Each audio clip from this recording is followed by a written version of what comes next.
Friends good morning అండి. Welcome back to my channel. అందరు ఎలా ఉన్నారండి? నేనైతే చాలా చాలా చాలా బాగున్నాను. మీరు కూడా బాగుండాలని ఆశిస్తున్నాను. అందరూ బాగుండాలి, అందులో మనం ఉండాలని కోరుకుంటూ మీ కవిత. ఈరోజు వీడియో ఏంటంటే, ఇప్పుడు ఇంకా వర్షాలు స్టార్ట్ అవుతున్నాయి కదా.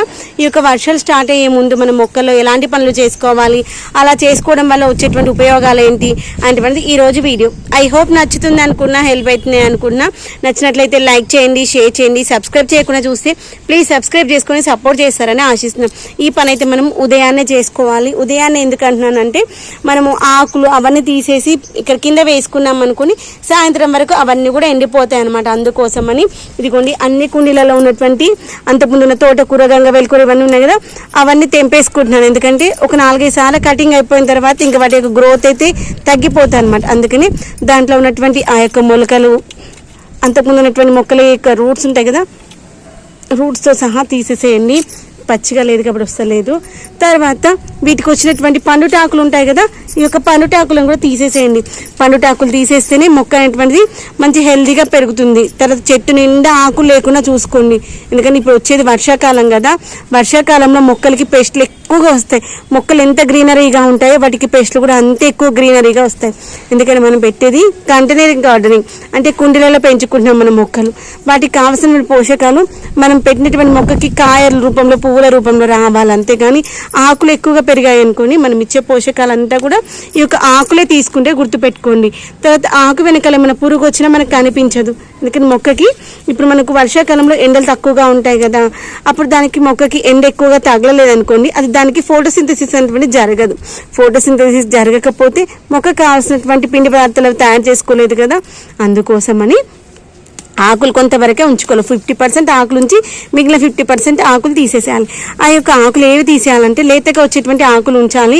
కొంచెం ముదిరిపోయినవి, పండుట ఆకులు, మరీ పెద్దగా ఉన్న ఆకులు ఉంటాయి కదా, అవి తీసేసేయండి. ఇదిగోండి ఇక్కడ చూడండి ఎంత బుషిగా ఉందో. అలా బుషిగా ఉంటే మనకి కాయలు తెంపుకునేటప్పుడు తెలియదు. దానికి ఏమైనా పెస్ట్ వచ్చిందా కూడా చెక్ చేద్దామంటే కనిపించదు అనమాట. ఆ పెస్ట్ అనేటువంటి వచ్చేది ఆకుల వెనకాల వస్తుంది, ఆకు పైన రాదు. గుర్తుంచుకోండి, ఆకుల వెనకాల పెస్ట్ వస్తుంది. కాబట్టి మనం ఆకులు ఎప్పటికప్పుడు నీట్గా క్లీన్ చేసుకుంటేనే మొక్కలు అనేటువంటివి నీట్గా హెల్తీగా ఉంటాయి. ఈ వంకాయ మొక్కలని కాదు, ప్రతి మొక్కలు కూడా ఈ వర్షాకాలానికి ముందు మనము క్రోన్ చేసుకోవాలి. మొక్కని కొమ్మ కత్తిరింపు చేసుకున్నాం అనుకోండి, వాటికి వచ్చేటువంటి పువ్వులు, కాయలు అనేటువంటివి ఏపుగా పెరుగుతాయి. ఈ యొక్క కొమ్మ కత్తిరింపు ఒకటే చేసేసి సరిపోదు. కొమ్మ కత్తిరింపు చేసి మనము కుండీలో ఉన్నటువంటి మట్టి ఉంది కదా, మట్టిని ఒక 1 ఇంచ్ ఆ 2 ఇంచ్ వరకు తీసేయడం కానీ, లేదంటే మట్టిని లూజ్ చేసుకొని ఎరువు వేసుకోవడం కానీ చేసుకోవాలి. అలాంటి పనులు చేసుకోవడం వల్ల మనకి మొక్కలు అంటే మంచిగా హెల్తీగా పెరుగుతాయి. గుర్తుంచుకోండి, ఎందుకంటే మనం ఇచ్చే పోషకాలు వెంటనే మొక్క అంటే తొందరగా హెల్తీగా అయ్యి చాలా పెద్ద పెద్ద ఆకులు వస్తే మొక్క చాలా హెల్తీగా అవుతుంది. కానీ మళ్ళీ ఒక వారం వరకు చూస్తే ఈ యొక్క ఆకులన్నీ వాడిపోయి పండు వారిపోతాయి. దానికి రీజన్ ఏంటంటే, మనము మొక్కకి ఇలానే వదిలేయడం అన్నమాట. ఫ్రెండ్స్ ఇదిగోండి అఖిల్ కూడా స్పోర్ట్స్కి వెళ్ళాడు, వచ్చిండు, స్నానం చేసిండు. సూర్యభగవాన్ పెట్టుకున్నావా, వచ్చేసారనమాట. నేను పైకి వచ్చేటప్పుడు మొక్కల దగ్గరికి వచ్చేటప్పుడు అక్కడ స్పోర్ట్స్కి వెళ్ళేసి వచ్చాను అనమాట. మార్నింగ్ 6 o'clock వెళ్తాడు కదా, ఇప్పుడైతే 8 o'clock అవుతుంది. 8:30 అవుతుంది, సారీ 8:30 అవుతుంది. వచ్చేసాడు. దేవుదన్నం పెట్టుకుని బొట్టు పెట్టేసుకుని చద్దన్నం ముందుగా చద్దన్నం తినేసి చెప్పిన 5 minutesలో వచ్చేస్తాను. పూజ నేనే చేస్తాను, నీకేం చెప్పను. బయట తులసి మాతకు నీళ్లు పోసేసి దండం పెట్టేసి, సరే తులసి మాతకు నీళ్లు పోసి దండం పెట్టేసుకుని తినేసి, ఓకేనా. లేదా ఒక 5 minutes ఇక్కడ స్పెండ్ చేస్తా అంటే స్పెండ్ చేయి.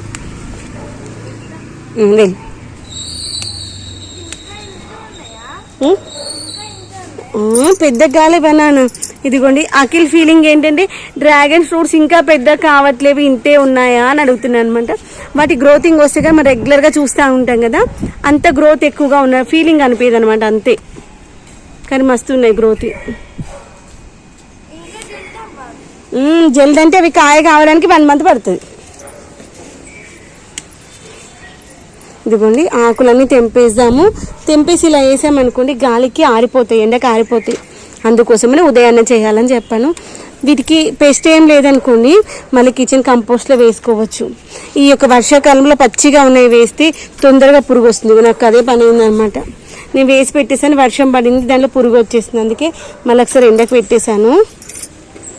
ఇంకోండి ఇలా మంచిగా అన్నీ ఆకులు పెద్ద పెద్దగా ఉన్న ఆకులన్నీ కట్ చేసుకుందాము. ఇంకా కొన్ని అయితే మొక్కలకి పేస్ట్ కూడా వచ్చిందనమాట. అలా పేస్ట్ వచ్చిన ఆకులన్నీ కట్ చేసేసి సాయంత్రం పూట మనము వీటికి లిక్విడ్ ఫర్టిలైజర్స్ అయితే ఇచ్చుకుందాము. ఆ యొక్క లిక్విడ్ ఫర్టిలైజర్స్ ఇచ్చుకున్నాం అనుకుని మొక్కలు అయితే హెల్తీగా ఉంటాయి. ఇది చూడండి, మొన్నదాకా ఎండిపోయినట్టుగా ఉండే ఒక్క వర్షం చూడండి ఎంత మంచిగా హెల్తీగా అయింది. జీవితం కూడా అంతే, ఎప్పుడయ్యో కష్టాలు నేను బాధపడద్దు, ఏదో ఒక రోజు మనదంటూ వస్తుంది. ఆ రోజు వచ్చేంతవరకు వెయిట్ చేయాలి. ఓపిక పట్టామనుకొని మనకంటూ మనది రోజు వస్తుంది. ఏమంటారు మిత్రమా? అంతే కదా, రోజులు ఎప్పుడు ఒకరి సైడే ఉండవు. ఈరోజు మనకి గడ్డు కాలం ఉండొచ్చు, ఒకరోజు మనకంటూ మంచి కాలం వస్తుంది. చూసారా ఇలా మంచిగా ఇంతవరకు ఉండాలి ఆకులు, మరీ మొత్తం కూడా తీసేయద్దు, ఇంతవరకు ఆకులు ఉంచుకోవాలి. ఇవన్నీ దీని కూడా పండుటైన ఆకులు చూపిస్తే, ఇప్పుడు ఇవన్నీ ఆకులు తెంపేశాక మీకు చూపిస్తాను చూడండి కాయలు ఎంత మంచిగా ఉన్నాయి అనేది. ఇప్పటిదాకా మనకి కాయలు కనిపించలేదు కదా.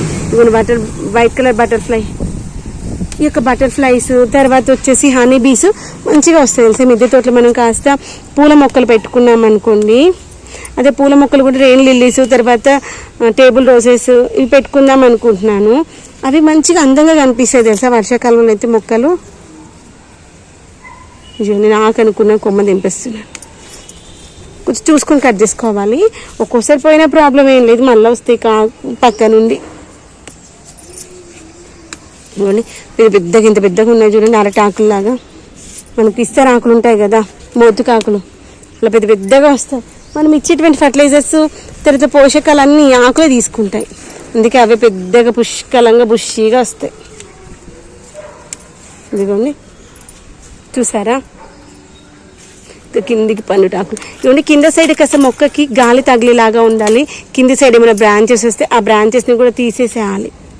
మరి కిందికి ఏమి ఉండొద్దు, మట్టికి గాలి తగిలేలాగా, కిందికి మంచిగా గాలి ఫ్రీగా పోయి వచ్చేలాగా ఉండాలి. ఇదిగోండి ఇంతకుముందు కాయలు కనిపించలేవు చూడండి, ఇప్పుడు కాయలు చూడండి ఎంత మంచిగా వచ్చాయో. అలా ఉంటుందన్నమాట. ఇదిగోండి ఈ వంకాయ మొక్కలు కూడా అట్లే చేసాము. వీటితో పాటు నేను పెస్ట్ వచ్చింది కొన్ని మొక్కలకి అని చెప్పాను కదా, వాటిని ఏం చేయాలి ఎలా చేయాలనే చూపిస్తాను రండి. కొన్ని మొక్కలు ఏంటంటే తొందరగా పెస్ట్ వస్తాయి, మనం ఎంత జాగ్రత్తగా చూసుకున్నా కానీ. ముఖ్యంగా పచ్చిమిర్చి మొక్కలు. ఇదిగోండి ఎంత పెస్ట్ వచ్చిందో చూసారా, అలా ఆకుల వెనకలు వస్తాయి.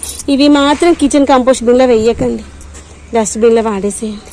కిచెన్ కంపోస్ట్ బిన్లో వేసామే అనుకో, ఇక ఈ పెస్ట్ మన తోటలోకి వెళ్ళి బయట కోదిగా.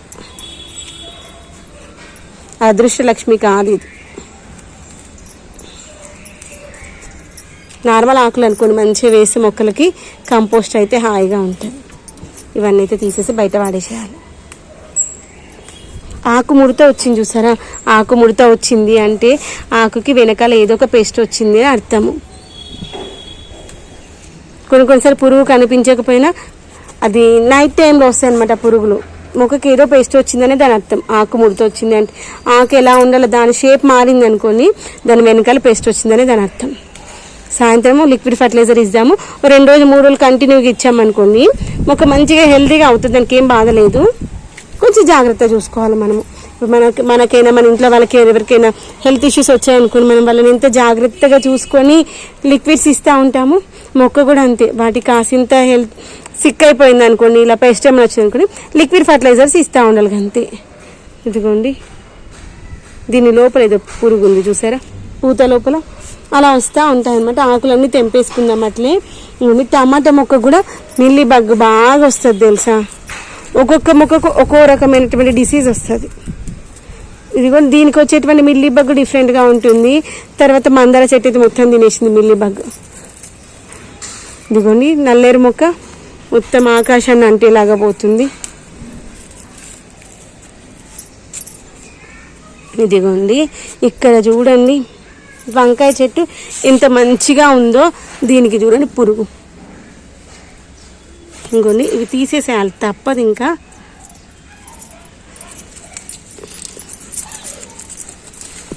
తగ్గిపోతే అనుకున్నాను, నేనెంత తగ్గిపోతా అంటుంది అది.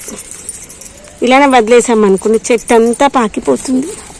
ఏదైనా కొమ్మగా ఉన్నప్పుడే దాన్ని తగ్గించాలి. వృక్షంలాగా మారిపోయింది అనుకోండి పోదు కదా. ఒక సామెత ఉంటుంది కదా, అదేంటి మొక్క వంగనిది మ్రానే వంగునా అని. అంటే మొక్కగా ఉన్నప్పుడే వంచలేనిది ఒక పెద్ద మహావృక్షంగా అయినప్పుడు దాన్ని వంచగలమా అని. అంతే కదా, ఏదైనా కానీ ప్రాబ్లం అయినా ఏదైనా స్టార్టింగ్ స్టేజ్లో ఉన్నప్పుడు దాన్ని క్యూర్ చేయడానికి ట్రై చేయాలి. ఇంకా పెద్దగా అయిన తర్వాత దాన్ని మనం ఏం చేయలేము. ఇదిగోండి ఈ యొక్క శంకు పుష్పాల పువ్వు మొక్క ఈసారి మంచిగా వస్తుంది. మొన్నటిదాకా చచ్చిపోయినండి ఇక్కడ ఉండేది. తర్వాత దాంట్లో ఉన్న విత్తనాలు పడతా ఉంటాయి కదా, ఆ యొక్క విత్తనాలు పడి దీంట్లో వచ్చింది మొక్క. ఇదిగోండి తోటకూర మొక్క చూడండి ఎంత పెద్దగా ఉందో, పెద్దగా హెల్దీగా ఉంది. వీటిని తీసేసుకుందాము. ఇదిగోండి ఈ మొక్క కూడా చూడండి, పచ్చిమిర్చి మొక్కకి దీనికి పెస్ట్ ఏం రాలేనట్టుంది. పెస్ట్ ఏం రాకపోతే దాంట్లో వేసేయండి, సాయంత్రం పూటలో తీసేద్దాం. ఆకులు మాత్రం ముడత వచ్చేసాయి. ఇదిగోండి ఇక్కడ దొండ మొక్క చూడండి, నేను కొమ్మ పెట్టుకున్నాను దొండ మొక్కది గ్రోన్ చేసినప్పుడు. ఇక్కడ మంచి చిగురు వచ్చింది, రూట్స్ వచ్చినాయి కదా అని పక్క వాళ్ళకి ఇచ్చాను, కానీ దానికి ఒక చిన్న రూట్ దీంట్లోనే మిగిలిపోయింది, మళ్ళీ తిరిగి మళ్ళీ వచ్చింది. ఇదిగోండి మనము అంతకుముందు వచ్చినటువంటి ఆకుకూర విత్తనాలు ఉన్నాయి కదా, చాలాసార్లు క్రూన్ చేసేసాము, కత్తిరించుకున్నాము, ఆకుకూరలు తినేసాము. వాటి యొక్క కాండం ఇంత పెద్దగా అయింది చూడండి, ఇంత పెద్దగా అయినాక కాండం తీసేసేయండి, మళ్ళీ కొత్త మొక్కలు పెట్టుకుంటాం చూడండి, అప్పుడు మంచి హెల్తీగా వస్తాయి. ఈ పాత మొక్కలు అంత హెల్తీగా ఉండవు, అందుకని అన్ని తెంపేస్తున్నాను. ఇదిగోండి సీతాఫల మొక్క, మన తోటలో ఇలానే సీతాఫల మొక్క విత్తనం పడి మొలిసింది. 5 years ఏమవుతుంది, పూత వస్తుంది కానీ పూత అంటే ఉత్తనే రాలిపోతూ ఉంది. ఆ మొక్కను చూసినప్పుడు అనిపిస్తుంది, అబ్బా ఇది ఎప్పుడు కాయలు కాస్తుందా అనిపిస్తుంది. ఇదిగోండి ఇదైతే మస్క్ మిలన్ ప్లాంట్, దీని కూడా పెస్ట్ బాగా వచ్చింది. ఈ యొక్క పెస్ట్ వచ్చినవన్నీ తీసేద్దాము. ఇప్పుడు చెప్పాను కదా సీతాఫల ప్లాంట్ చాలా మొగ్గలు వస్తుంది కానీ రాలిపోతుందని. ఇదిగోండి ఇన్ని మొగ్గలు వస్తున్నాయి, అసలు కొమ్మకి మొగ్గలే తెలుసా. ఆ మొగ్గలు చూసినప్పుడు అనిపిస్తున్నప్పుడు ఎంత మంచిగా ఉన్నావే, ఎందుకు రాలిపోతున్నావే అనిపిస్తుంది. ఇదిగోండి ఎంత మంచిగా ఉంది మొగ్గ, ఎంత బాగుంటుంది అసలు. ఈ మొక్కను చూస్తే ఈ ఒక్కొక్క మొక్క ఒక్కో రకమైనటువంటి పచ్చదనాన్ని ఇస్తుంది కదా, ఈ యొక్క మొక్క పచ్చదనం చూస్తే చాలా హ్యాపీగా అనిపిస్తుంది తెలుసా. నాకైతే చాలా ఇష్టం ఈ మొక్క. ఈ మొక్క దగ్గరకు వస్తే ఆ యొక్క సీతాఫల మొక్క ప్లాంట్, మనము సీతాఫలం తినేటప్పుడు వస్తుంది చూడండి స్మెల్, ఆ స్మెల్ వస్తుంది తెలుసా. ఆకులను టచ్ చేసి ఇలా చూస్తే ఇష్టం నాకు సీతాఫల మొక్క. చిన్నప్పుడు ఆడుకునేటువంటి ఆటలు గుర్తుకొస్తాయి ఈ యొక్క సీతాఫల మొక్కను చూసి.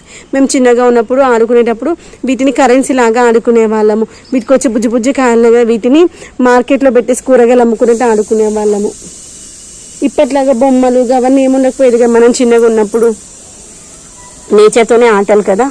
ఇదిగోండి ఈ యొక్క ముదిరిపోయినటువంటి ఆకు కొమ్మలన్నీ తీసేద్దాం. ఓకేనా ఫ్రెండ్స్, ఇలా అన్ని మొక్కలన్నీ క్రూన్ చేసేసుకున్నాం అనుకోండి. ఇప్పుడు ఇంకొక 2 వర్షాలు పడేసరికి మొక్కలైతే మంచి హెల్తీగా అయితే గుర్తుపెట్టుకోండి. ఓకేనా ఫ్రెండ్స్, ఐ హోప్ నచ్చింది అనుకుంటున్నాను, హెల్ప్ అయింది అనుకుంటున్నాను. నచ్చినట్లయితే లైక్ చేయండి, షేర్ చేయండి. సబ్స్క్రైబ్ చేయకుండా చూస్తున్నారు ఫ్రెండ్స్, ప్లీజ్ సబ్స్క్రైబ్ చేసుకొని సపోర్ట్ చేస్తారని ఆశిస్తున్నాను. ఓకేనా ఫ్రెండ్స్, మరొక మంచి వీడియోతో మీ ముందుకు వస్తుంది మీ కవిత.